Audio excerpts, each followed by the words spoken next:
kicked off the internet. Ask me why? Well, you should already know why. This is the second time. What is Junior talking about?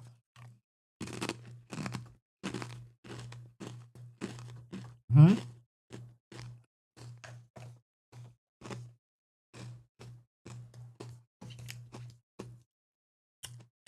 had to get me something to snack on because of the nonsense. But let's go back to the Byzantine. Let's go back to the Byzantine. There we go. Okay.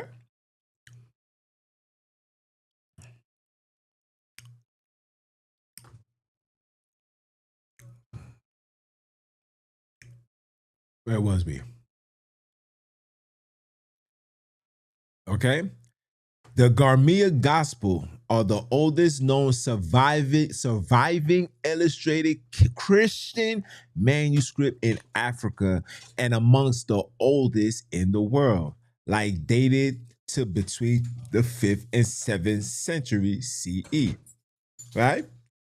So these are the records that Black people run to as a source into believing why Christianity was already in Africa before the invasion of the Romans, slavery, etc., etc. Fam, you guys don't understand that this thing was created by a European. Abba Germania is a European. He just told you that God stopped the sun from shining bright for the entire day. Some stories say 14 days. This right here is telling you the entire day that gave him the strength or gave him the time to write a complete 66. No, because in the Ethiopian Bible, it also got the Apocrypha. So he wrote the entire thing in a short period of time. And you guys are going to believe this story. Just like I just said, it is, you guys are going to believe this story just like we believe the Noah story.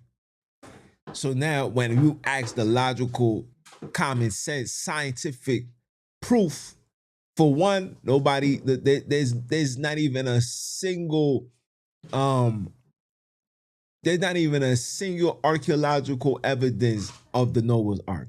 Can't find it. Can't find a piece of it. None of that. And they said they got it. They got another one that was created in Egypt. I won't even put that past them because I know that the mass majority of the writings from the Biblos was copy and paste. They took it from the Egyptian text and they created their own version. That is a fact. So like I was saying, it is impossible for Noah to be on an ark with all these animals, with the animals that only could survive in the cold and the animals that could only survive in the heat. How was he able to separate the two? And when these animals took dumps and pooped, where did he throw out the doo-doo? Did the angels come miraculously mop the floor? Come on, guys. You have to make these things make sense. Did he miraculously mop the floor? Huh? Now, 8 people came off this ark. You telling me 8 people produced 7.5 billion people? Because the story goes that we come from either Ham, Shem, or Japheth. So how is they able to produce 7.5 billion people? When science shows that it is impossible for anybody to have 100 children incest-wise. So was Shem and Japheth having children and they was just, oh yeah, you can sleep with my niece. You can sleep with your cousin. You can sleep with my daughter. Like, you got to make that make sense, bro. And if God despised that, he flooded the entire world. He dropped meteors. The story of Lot, he did all of that because of the nonsense that was taking place. May I take that from him, please? He dropped all of that. He did all of that. And in return, 7.5 billion people is here. He penalized the entire world for doing this foolishness, for women sleeping with angels and doing and the orgies that the seed of Cain was doing, all the foul things. But here we are, 3 people, 8 people producing 7.5 billion. And you believe that story. I can't make this stuff up. Again, all you hear is stories after stories after stories after stories. And when you ask for the proof, for the facts, nobody's able to give it to you. But when I come with the facts, I get kicked off the internet. My live stream goes off. Automatically comes to an end. I'm trying to see if you guys are seeing the correlation here. But when you uphold the Jesus and the Yahwehs and the Hahus and the Yuhus and the Cuckoos and the Poo-Poos, babe, take that from him too. They're gonna continue pushing that. But when you bring forth these facts and you start talking the things that they're not trying to hear, that they don't want you guys to know, you get shadow banned, you get silenced, you get kicked off the live stream when I know that my modem is connected directly to my Mac. I can't make this stuff up. Let's continue reading.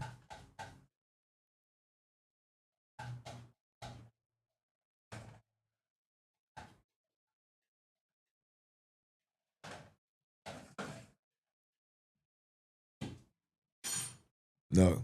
There's no records of Abergermison as describes. The correct figure is Abergermia.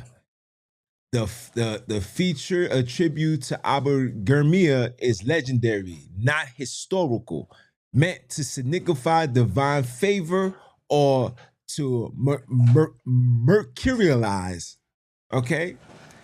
Achievements, not literal 24-hour complications. Okay? The Ethiopian Bible as a whole is a vast complication, much longer and more complex than just the gospel. The Gormia tradition relates specifically to the gospel, not the entire Bible. Okay? He's the man that wrote the Bible for you. He's the one that wrote the Ethiopian Bible. Again, the Ethiopians was converted, okay? The King Azina, okay? King Azina converted, okay? This was never in your land. Wherever black people dwell, just know that this Abrahamic religion was forced onto you. I repeat, forced onto you, all right? I'm gonna give you something special. You see the Moses story? This is where the Moses story comes from. The Moses story comes from the Syrian mystics. This is where the story of Moses comes from. Okay? You hear the word Syrian? Remember the Syrian converted the brother in Ethiopia? That means they was practicing this nonsense from before Moses was even a thought process. But you let these people tell you there's no history of anything, any existence outside of the Hebrew Israelites. Yeah. Okay? Syrian myths and the ancient lawgivers, scholarly and comparative, Mythology reference sometimes mention a figure named Mysis or Mrs. of Syria as the lawgiver. This is part of the pattern noted in ancient traditions. Ancient traditions. So the writers, when they came up with their own version, they didn't want to be too complex to the Egyptian text. See, the Egyptian text, majority of it is found in the New Testament. This is where you get Aman. Okay? Aman Ra. That's where you get that from.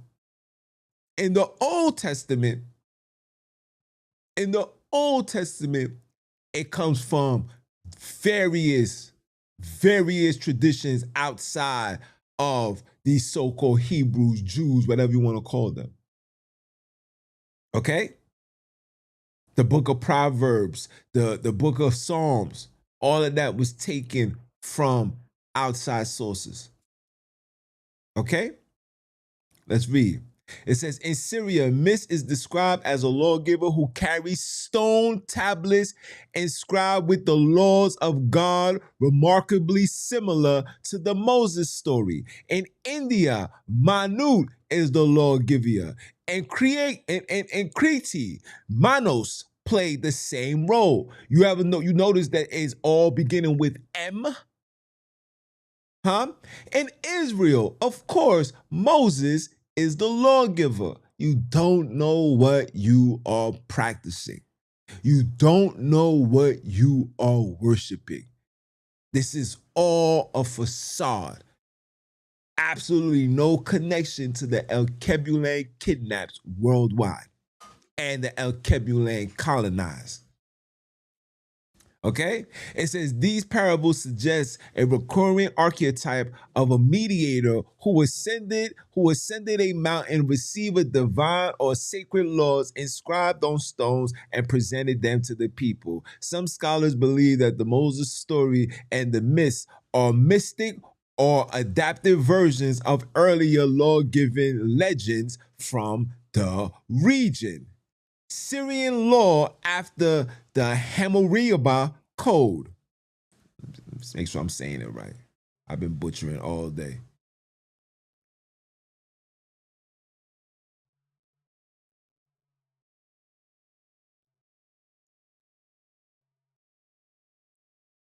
Syrian Mises, laws after Hammurabi, and their connection to Moses 1. Syrian Mises and ancient lawgivers. Scholarly and comparative mythology references sometimes The Hammurabi. Okay? The traditions coded law continue in the region after the Hammurabi time, 1750 BCE. Notably, the Assyrian law, Middle Assyrian law, the Mal C 1450 to 1250 BCE, created in what is now northern Iraq and parts of Syria. The Assyrian legal code was detailed and sometimes harsher than the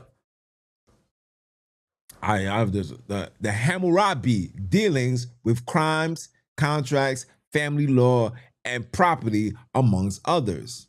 Okay? This is the Alabali law, 2400 BCE. This is earlier than the Hammurabi Code. Founded in modern Syria, these laws illustrated the region very, very common, complex legal tradition. The Middle Assyrian law in particular were written centuries after the Hammurabi and demonstrated continuously and evolution. They were highly causistic, cause and base, and include penalties for social and property offenses, but also stricter, more punitive measures, especially for women and slaves.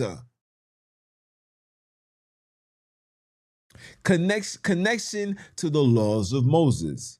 Direct and indirect parables. Both the laws of Moses founded in the Hebrew Bible / Old Testament, especially Exodus, Leviticus, and Deuteronomy, and earlier Mesopotamian codes includes the Hammurabi and the Middle Syrian law share structural similarities. These include the use of if-then conditional laws, the lax-tailored eye for an eye, and the provision concerning murder, theft, property, contracts, and family law. Many scholars agree that the covenant code, Exodus 20:19-30, was either directly or indirectly influenced by the Mesopotamian legal traditions that spread throughout ancient Near East, including Syria's canon, and were eventually inherited by biblical scribes. Now, we know the story of Moses doesn't make sense because Moses writes about his own death. I died in 2019 and I was buried here. He wrote that. Okay?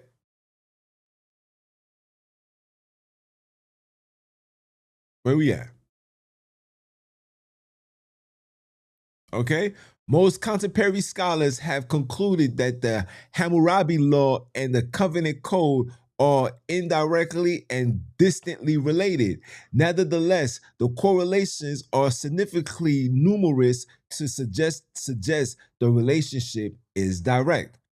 The mutaf of receiving law on stone tablets is found in both the Moses story and accounts of the myths of Syria, reinforcing the potential for common mystic or cultural traditions, possibly transmitted via trade or scribal exchange across the Near East.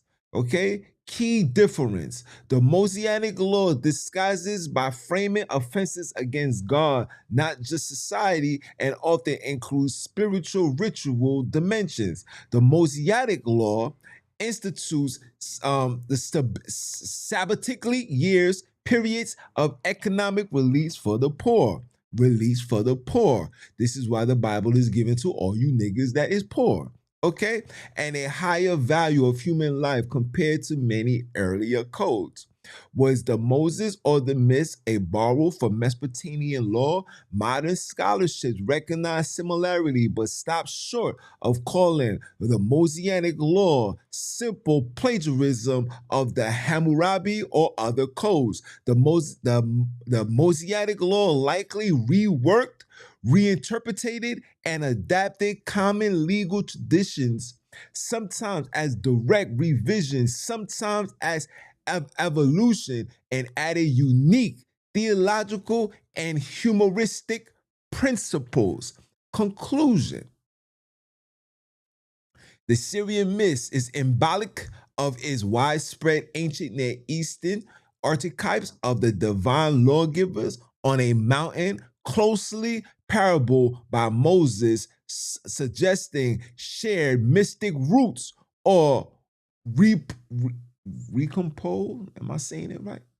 Recompose influence. Law in Syria after the Hammurabi, especially the Middle Assyrian law, reflect continued legal development, often structured and demonstrated the ongoing exchange of legal concepts across the Near East. Now, this is what I put. Which law came first? It said the Syrian myth was created hundreds of years before the birth of Moses, right? It says the biblical Moses is traditionally dated to have been born around 1526 BCE, with the Exodus commonly placed around 1446 BCE. Based on biblical and some archaeological calculations, Moses' receipt of the Mosaic law, such as the Ten Commandments, would therefore have taken place in the mid-15th century BCE. As the Syrian myths, the claim that he or this law code predates Moses by 100 years is difficult to confirm with scholarly precision, as the historical and exact dating of the myths of Syria are not clearly documented in mainstream historical or archaeological records. This concept of Miss Syria as the lawgiver parallels Moses and fit into a broad region patterned after law archetypes. But there is no extensive code like the Hammurabi. Direct contribute to the myths was a sacredly dated origin. Okay? That said, the oldest known law from the region is not Syria or the Alabati law, dated to about 2400 BCE. They are much more earlier. They are much earlier than Moses, even the Hammurabi. However, in reference to Syrian myths as their archetype or a later lawgiver, the Pacific claim that the law was made 100 years before Moses appeared to be stemmed from mystical or comprehensive traditions rather than concentrate historical evidence. In summary, the Mosaic law and figures of Moses are commonly placed in the 15th century BCE, with predates of 1520 BCE of his birth and 1446 BCE of Exodus and giving of the law. The Syrian myths, law, tradition is less historical distinct. There is no secure date code from the myths of Syria predating Moses by 100 years. The oldest Syrian law, ebality, whatever that thing is called, predates Moses and the Hammurabi by centuries. You have to make these things make sense, please. You have to make these things make sense, please. Again, you guys don't know what you're worshiping. You don't know where this story comes from. You don't know the origin. You are a slave, Black people. You are a product of your slave master. Your slave master tells you what to read, how to read it, how to interpret it, how to love it, and also how to reject it. With me, the ancestors is telling us all of it is a DUB. Don't get caught up. Leave these things to fall on its own. Let it fall, let it be destroyed, and you keep it pushing. And now, with that being said, I am officially done. That's all I wanted to do. To show you guys this, to let you guys know that you don't know what you're studying. Everything that's coming out of the Biblos is not true. All of it is all about control. The Black Jesus and all that, I can show you a Chinese Jesus. I can show you a Mexican Jesus. I can show you whatever Jesus you want. They created these things to present the word of God, Christianity, to the people and have the people embrace it without no pushback. Okay? So know what you're studying. Know what you're practicing. Understand what you're believing in. And know that you're being led astray intentional. There was no Bible written by Black people. Every writings of the Biblos was written by Europeans, people that disguised themselves as Africans. Byzantine is a kingdom in Europe. Roman, it was a kingdom in Italy. He was a Byzantine king. This is Abba Gurmison, okay? Or Gurmia, excuse me. He was a Byzantine king. He was related to Constantine through marriage, okay? He was related to Constantine through marriage. You don't know what you're studying. You don't know what you're praising yourself to. And you have to relax. You can't even say repent. You got to relax. Relax or Die podcast. That should be the new name. Relax. You need to relax. Do your homework.